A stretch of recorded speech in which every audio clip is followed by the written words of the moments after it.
Hello, everyone again, and welcome back to the channel.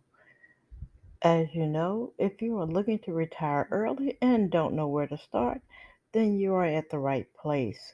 Hello, everyone, and my name is Sandra, and today we're going to be talking about what not to do if you want to be successful with print on demand. Okay? So, again, as you know, my focus is early retirement, and after doing research, I found building digital assets online is the way to go. I've already started my journey by starting my YouTube channel.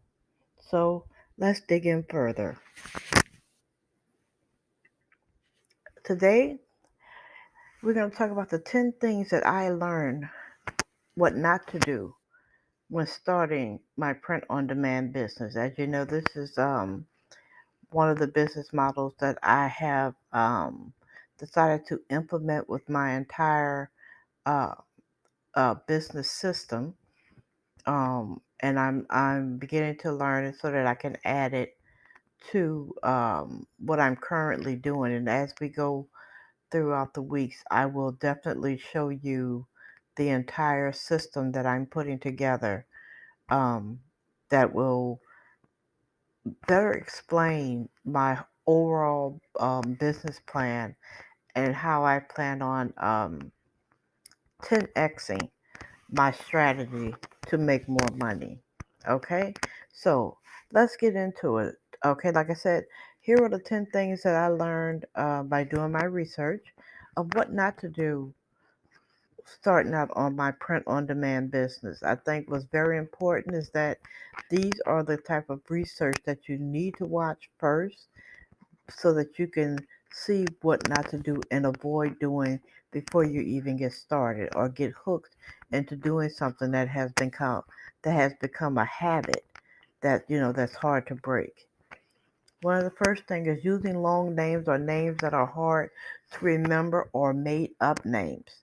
And one of the examples I'm going to give you here is a play on changing the letters, because we do know that it is very hard to find short tail words for a website. Let's say, for instance, we wanted to do a website called Kitchen Clean, and we know that that one is taken. So someone decides to change the K to a C and the clean to a K. And when you look at this entire word, it looked like chitlin, chitlin, or chitterlines or hinkaline. It's very hard to understand. So that's some things you want to stay away from.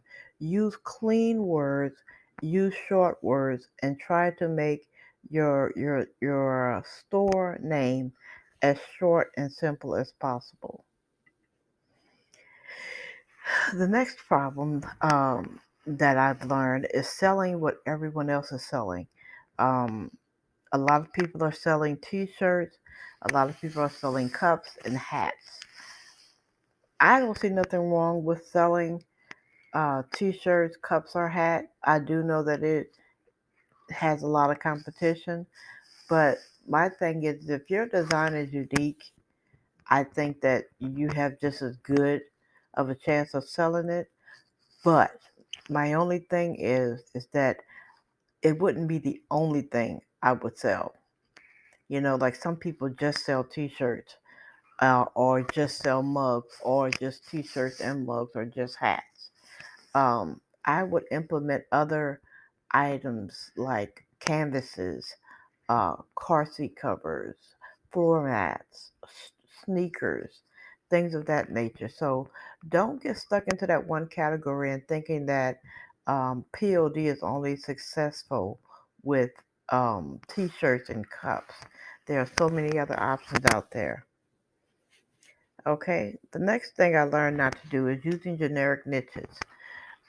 Like there are different niches like dog niches, mom, dad, grandpa. And what they do suggest is that instead of using a single niche, is mix it up with another niche like dog mom, baseball dad, basketball dad, baseball mom, golf mom, you know. um, grandpa dad. I'm sorry, grandpa dad. Duh. Grandpa dog lover. Things of that nature. You want to mix up your niche names, so that they're not that generic. You want to niche, and then you want to niche down again. And if you can do that, you have a better chance of capturing a targeted audience that is geared exactly toward the type of products that you're going to be selling. The next thing I learned is pricing yourself out of the market.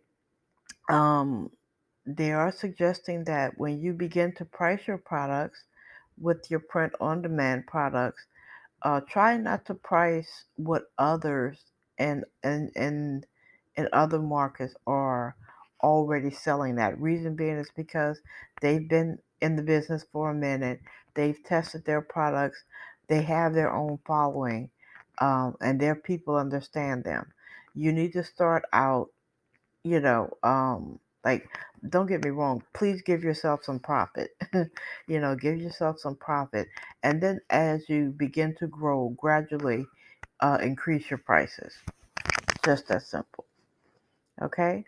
So another thing I learned is adding too many products. I did this when I opened up my Redbubble store.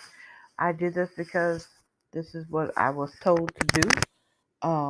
I'm sorry about that, guys. I might have put my hand over my mic, so I apologize for that.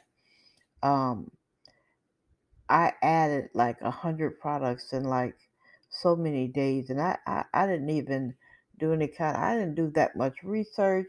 I just added like it was around the Halloween time, and I didn't do the research to see what designs were popular and then try to get an idea. Now, don't get me wrong, when you do your research, you want to do the research so you can get an idea. You do not want to copy what someone else is doing. You want to do your research and look at the designs and use that for inspiration. Um, there's a saying called "you're just one product away from success." You know, my thing is focus on a great design first, test it, and if it's successful, you can scale up. Okay? The next thing I learned is not having a marketing plan. You heard the saying, if you fail to plan, then plan to fail. It's very important that you have a marketing system in place, or at least an idea of what platform you're going to use to market. Learn about that market, and then put together a plan. Um, I do have two ideas of what platforms I plan on using for marketing, as well as I am considering paid advertisement as well. But again, that is something else that I do have to learn and understand and study. So, definitely put together a marketing system. You will need that because no matter how great your products are, if no one sees them, you're out of business. Okay? Go to the next slide. Okay, stop overthinking everything. And basically, I'm talking to myself. The more you overthink everything, the longer it will take to get started. Nothing is going to be perfect. It never is. And you have to start. You got to start somewhere. And as you get better, as you keep going and keep trying, you get better. Um, like I said, I just started my video channel last year, but I started with shorts. And the reason why I started with shorts was because it was what was going on then. But I started the shorts also because I felt like it was a great learning curve. It taught me how to be consistent. It taught me how to put together videos in Canva. It taught me how to upload um, videos to YouTube. It taught me about the overview of YouTube and the background, and I'm still learning. I'm still learning. I'm a long way from being monetized, which is okay. I mean, it's not really that important, but um, I do want to grow my following. Um, And that is a stigma as well. But one thing I do know is that you will never learn if you stop. You got to keep going. Okay. The next thing I learned is about outsourcing. Um, and like I said, with starting any business, you are going to have to invest some kind of money. I'm sorry to tell you that I will not be that channel that will tell you, okay, you could do this for free, you could do this for free. Yeah, there are some things you can do and get for free, but eventually you're going to have to invest because remember, when you get something for free, you're going to get what you pay for. You know, everything free is not always glitter and gold, um, and when I find that people are looking for something for free, 9 times out of 10, they're really not looking to work for it. So keep in mind that you don't have to break the bank, but you are going to have to invest in your business. And when I talk about outsourcing, I'm basically talking about if you are not a artistic, creative, or graphic design person and you want to try to create your own designs, take into consideration trying to outsource an artist, and you can do this with Fiverr, Upworks, a freelancer. There's also uh, if you even know someone who does graphic design, you can have them. You can talk to them about your business, your logo, and what is it that you're trying to sell, and how you would like for it to look. Just because you're not creative doesn't mean that you don't have an idea of how you want it to look. Okay, so do you need to be artistic in order to do this business? The answer is no. But do you need to outsource? The answer is yes.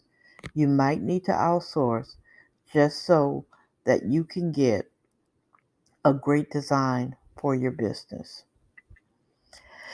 The next thing is using the same product description that is listed on the site. Now, usually the site has a hoodie or a t-shirt, a cup, or car seats, tennis shoes, canvases, baby clothes, you name it. They're going to have a description. Read that description. Use that description for inspiration or as an outline, okay?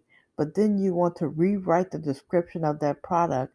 And when rewriting, keep in mind to use some of those tailored words to your niche. So, um, like if you're doing a golf niche, and you're talking about a sweatshirt or something and say, wouldn't you love to be wearing this on the putting green on a cold winter morning? You know, you want to use words that's going to transition with your niche. You don't want the basic generic description because then it really doesn't give any flavor or variety or any thought to what you put in behind your brand. Okay? Next, trying to complete everything in a day. I've seen so many videos where people are saying, yeah, I was able to set up the Shopify store in one day. Don't get me wrong, I believe they probably did, but they probably also have 15 other stores. So they've been doing this. So it's very easy for them to set that up in a day. Why? Because they've already created their own system. Okay, for me, I know I'm just starting out. And for me to think that I'm going to be able to set my store up and have everything ready to go, tag, good looking, professionally done, uh, I'm not going to set myself up for that letdown. Okay, you are new to this, so give yourself some grace and time to make sure that you are creating a beautiful store that is appealing to all. Not going to happen in one day. Remember, starting any business is a marathon and not a sprint. You won't see results overnight. and you must commit to working on your business until you see success. You can't say, well, I put my store up, and I paid for traffic for 4 days and I didn't get a sale.